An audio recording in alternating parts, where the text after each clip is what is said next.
తెలంగాణ రాజకీయాల్లో అత్యంత సీనియర్ నేతల్లో ఒకరైన జీవన్ రెడ్డి కాంగ్రెస్ పార్టీని వీడనున్నారనే వార్తలు ఇప్పుడు రాష్ట్ర వ్యాప్తంగా హాట్ టాపిక్ అయ్యాయి.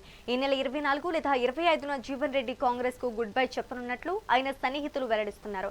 గత కొంతకాలంగా పార్టీలో జరుగుతున్న పరిణామాలపై తీవ్ర అసంతృప్తితో ఉన్న ఆయన తన అనుచరులతో కలిసి మూకుమ్మడి రాజీనామాలకు ప్లాన్ చేస్తున్నట్లు తెలుస్తోంది. కాగా సీనియర్ నేతను కోల్పోవడం ఇష్టం లేని పార్టీ అధిష్టానం ఆయనను బుజ్జగించేందుకు చివరి నిమిషం వరకు ప్రయత్నాలు చేస్తోంది.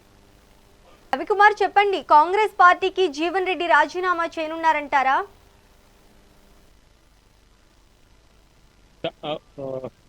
Thank you Sreeja. ఏదైతే గత కొన్ని రోజులుగా ఇటు జగిత్యాలలో ఒకే కాంగ్రెస్ పార్టీలో ఉన్న సీనియర్ నేత జీవన్ రెడ్డి అంటే పార్టీ కోసం తాను జెండా పట్టిన నాయకుల కోసం తన వర్గానికి సంబంధించి ఏదైతే గత ఎలక్షన్స్ వచ్చినప్పటి నుంచి లోకల్ ఎలక్షన్స్ ఏదైతే స్థానిక ఎన్నికల వచ్చిన నేపథ్యంలో అప్పటి నుంచి కూడా తన సంబంధించిన నియోజకవర్గాలకు సంబంధించిన కార్యకర్తలు తన వెంట ఉన్న వారికి కూడా తను ఎంతో గాని నమ్మకంతో పనిచేసిన వ్యక్తి కాబట్టి ఏదైతే కాంగ్రెస్ పార్టీకి కూడా నమ్మకంగా అంటే ఎలాంటి వేరే పార్టీకి ఏ పార్టీకి కూడా కష్టకాలంలో కూడా ఏ పార్టీకి పోను తాను కార్యకర్తల కోసమే తను ఉన్నట్టు కాంగ్రెస్ పార్టీ జెండా మోస్తూ ఏదైతే తన కోసం వచ్చిన కార్యకర్తలను కూడా తన వెంట ఉన్నందుకు కూడా ఇటు మధ్యలో వచ్చిన ఏదైతే సంజయ్ ఇటు బీఆర్ఎస్ పార్టీ నుంచి ఇటు వచ్చి కండువ కప్పుకున్న బీఆర్ఎస్ పార్టీ నుంచి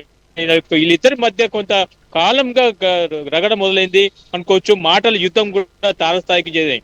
అయితే ఈ విషయంపై ఇటు రాష్ట్ర నాయకత్వం కూడా ఇటు కొంత జీవన్ రెడ్డిని పక్కన పెట్టినట్టు తెలుస్తుంది. ఎందుకంటే ఇంత సీనియర్ నేత అయినప్పటికీ కూడా ఆయన అనుకున్న ఏవి కూడా కాలేదు. ఇటు పార్టీకి సంబంధించిన ప్రధానంగా ఏదైతే పోస్టులు ఏవైతే ఉన్నాయో ఆ పోస్టుల గురించి కూడా తనకు ఏదైతే జీవన్ రెడ్డి అనుచరులకు రాకపోవడంతో తను కొంత నిరాశ చెందిన వ్యక్తి చెందినట్టు తెలుస్తుంది. అదే విధంగా ఇటు కార్యకర్తల్లో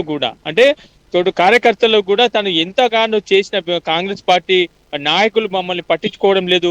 అదే విధంగా ఏదైతే సంజయ్ బీఆర్ఎస్ పార్టీ నుంచి వచ్చిన బీఆర్ఎస్ శ్రేణులకు సంబంధించిన నాయకులకే ఇటు కార్యక్రమాలు కానీ పదవులు కానీ ఏదైనా కాంట్రాక్ట్ విషయంలో కూడా ఏదైనా పనులు ఇప్పించేది కూడా వాళ్ళకు సంబంధించిన వాళ్ళకే ఇప్పిస్తున్నాడని చెప్పేసి ఇటు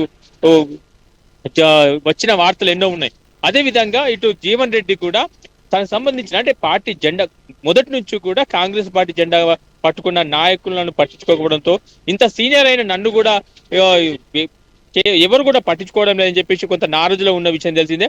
అయితే ఈ కొత్త సంవత్సరం అంటే ఉగాది తర్వాత తన పార్టీ మారే యోచనలు ఉన్నట్టు తన కార్యవర్గం ఏదైతే తన సన్నిహితులైన నాయకులందరూ కూడా చెప్పుకొస్తున్న పరిస్థితి. ఈ విషయం తెలుసుకున్న వెంటనే ఏదైతే అధిష్టానం నుంచి పిలుపు వచ్చిందో కానీ ఇటు కరీంనగర్ నుంచి మేడిపల్లి సత్యం తనకు అనుకూలంగా ఉంటాడు కాబట్టి ఏదైతే జీవన్ రెడ్డికి మొదటి నుంచి తన వెంట తిరిగిండు కాబట్టి తన మాట వింటాడేమో అని చెప్పేసి ఇది లోపట మంతనాలు జరిగినట్టు కూడా తెలిసింది. ఎంత కూడా ససేమీరా అన్నట్టు కూడా ఇటు జీవన్ రెడ్డి చెప్పుకొచ్చాడని చెప్పి కొంత కార్యవర్గాలు అనుకుంటున్నట్టు కార్యకర్తలు అనుకుంటున్నట్టు కూడా మనకు తెలిసిన విషయం. అయితే మొత్తంగా చూస్తే ఇటు ఉగాది తర్వాత మరి తన ముహూర్తం ఫిక్స్ అయ్యేటట్టు కనబడుతుంది అని తెలుస్తుంది. ఇటు 25, 27 ఈ 2 డేట్లు మాత్రం అయితే ఖచ్చితంగా తను పార్టీ మారే యోచనలు ఉన్నట్టు తనకు సంబంధించిన సన్నిహితులైన కార్యవర్గాలు వర్గ నాయకులు వాళ్ళు చెప్పుకొస్తున్న పరిస్థితి. శ్రీజ, కుమార్, దీనిపై కాంగ్రెస్ హైకమాండ్ ఎలా రియాక్ట్ కానుందంటారు?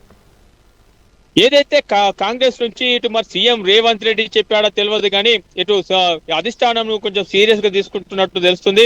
కానీ ఏదైతే మంతనాలు జరిపి బుజ్జగించే ప్రయత్నం అయితే చేస్తున్నట్టు తెలుస్తుంది. ఎందుకంటే నిన్న మేడిపల్లి సత్యం కూడా జీవన్ రెడ్డి కలిశాడని చెప్పేసి కొంత తెలిసిన సమాచారం. ఎప్పటి కలిసినప్పటికీ కూడా తను ఎన్ని చెప్పినా గానీ తన మాటలు మాత్రం ఇప్పుడు లెక్కలకు తీసుకోవడం లేదని చెప్పి తెలుస్తుంది. ఎందుకంటే గతంలో కూడా ఈయనకు బుజ్జగింపులు ఎన్నో చేశారు. తర్వాత ఏదైతే ఇప్పుడు సంజయ్ వచ్చినప్పటి నుంచి అంటే బీఆర్ఎస్ పార్టీ నుంచి వచ్చి కాండువ కప్పుకున్న సంజయ్ గత అంటే 2 సంవత్సరాలుగా అతను బీఆర్ఎస్ పార్టీలో ఉన్నా అని చెప్పి చెప్పుకొచ్చిన పరిస్థితి. అంటే కండువా కప్పుకున్నాను కానీ అంటే పోయి మర్యాదపూర్వకంగా కలిశాను తప్ప నేను పార్టీలో చేరాలని చెప్పిండు. కానీ ఏదైతే చేసే కార్యక్రమాలన్నీ కూడా కాంగ్రెస్ పార్టీకి సంబంధించిన నాయకులతో పాటు కలిసి చేస్తున్న ప్రతి మీటింగ్ లో కూడా, కాంగ్రెస్ మీటింగ్ లో కూడా పాల్గొంటున్నాడు అని చెప్పి కనకంగా తెలిసింది. అయితే మొన్న మనకు క్లియర్ గా తెలిసింది, ఏదైతే సీఎం సభలో కూడా తను రావడం జరిగింది, ఆయన కాంగ్రెస్ పార్టీ కండువా కప్పుకున్నట్టు క్లియర్ గా అర్థమవుతుంది. కాబట్టి ఈ ఏదైతే నేను కాంగ్రెస్ లో ఉండలేను, కాంగ్రెస్ పార్టీలో ఉండలేనికా అని చెప్పేసి తను నిర్ణయం తీసుకున్నట్టు తెలుస్తుంది. ఇటు మరి తను బీజేపీ నాయకులు కూడా కొంత కలిసినట్టు తెలిసింది. కానీ మొత్తానికైతే బీఆర్ఎస్ పార్టీకి వెళ్లే సూచనలు అయితే కనిపిస్తున్నట్టు తెలుస్తుంది. కానీ మరి అధిష్టానం వేచి చూడాలి, మరి ఎంత బుచ్చగిస్తారా, మరి చివరికి మరి ఆయనకి ఏదైనా పదవి అంటే ఏదైనా పోస్ట్ ఇచ్చి మరి బుచ్చగిస్తారా లేదా మరి ఏ విషయం అనేది ఇంకా తేల్చాల్సింది ఉంటుంది. రవికుమార్, మరి హైకమాండ్ బుజ్జిగింపుకు జీవన్ రెడ్డి కాంప్రమైజ్ అవుతాడంటారా? మీరేమంటారు?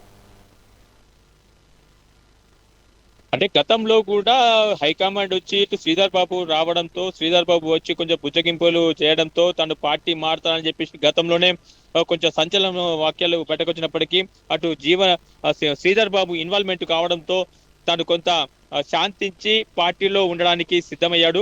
కానీ పార్టీ నుంచి తను అనుకున్నట్టు ఏదైతే ఎమ్మెల్సీ పదవి కూడా తనకు చేతికి అందలేదు. కాబట్టి తనకి ఇక పదవులు తనకు సంబంధించిన ఏదైతే నామినేటెడ్ పోస్టులు కూడా రావని చెప్పేసి అనుకోవడంతో ఇటు తనకు సంబంధించిన వర్గానికి కూడా ఏదైతే మన చైర్మన్ పదవులు కానీ, అధ్యక్షుల పదవులు కానీ, నామినేటెడ్ పోస్టులు ఏవైతే ఉన్నాయో వాటి కోసం తన వర్గానికి కోసం ప్రయత్నించేప్పటికీ కూడా తన వర్గానికి సంబంధించిన నాయకులకి ఎలాంటి పోస్టులు ఇవ్వకపోవడంతో కూడా తను కొంత నారాజులో ఉన్నట్టు తెలుస్తుంది. కాబట్టి మొత్తానికి అయితే మరి వేచి చూడాలి, మరి శ్రీధర్ బాబు మళ్ళీ ఇన్వాల్వ్మెంట్ అవుతాడా? ఒకవేళ ఇన్వాల్వ్మెంట్ అవుతే మరి జీవన్ రెడ్డికి ఏమన్నా పదవి ఏదైనా పెద్ద పోస్ట్ ఏదైనా ఇస్తారా, మరి ఎలాంటి పోస్ట్ ఇస్తారా అనేది మరి ఇచ్చి బుచ్చగింపు చేస్తారా, లేకుంటే పార్టీలోకి మరి విలువైన గౌరవం ఇస్తామని చెప్తారా? మరి గతంలో చెప్పినట్టు మళ్ళీ ఇలాంటి సమావేశాలు ఏమైనా జరుగుతాయని మరి వేచి చూడాలి. మరి జీవన్ రెడ్డి ఫైనల్ గా మరి ఎలాంటి నిర్ణయం తీసుకుంటాడో అనేది మనకి దాదాపు ఉగాది తర్వాతనే తెలుస్తుంటది. Thank you for the update Ravikumar.